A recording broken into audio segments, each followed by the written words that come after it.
When I first started in practice, I tried to be super polite, super positive, really encourage everybody to do everything they need. Well, sometimes that would get frustrating. I had this one individual who came in with severe headaches. They were happening 4 to 5 times a week. They're debilitating.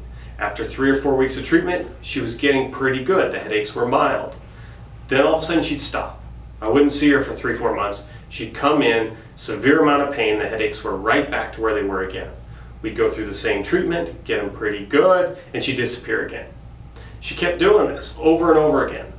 About the 4th or 5th time, she comes in, severe pain, can't understand why she's having the headaches, doesn't know why anything doesn't work, and I look at her and tell her, your headaches don't bother me.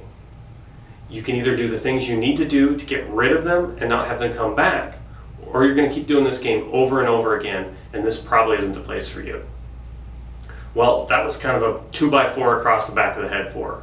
Because at that point, she got motivated, she did everything she needed to do to get rid of the headaches so that she wasn't having them again and again.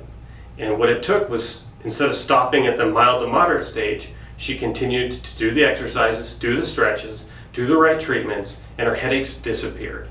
It's not magic, it's just follow through and doing the things you need to. Taking responsibility, doing the exercises, doing the stretches, working on posture, getting rid of the bad habits. And this same conversation kind of plays out throughout the office of, we're here to help you. We'll do everything we can. But at the end of the day, it's your body, your condition.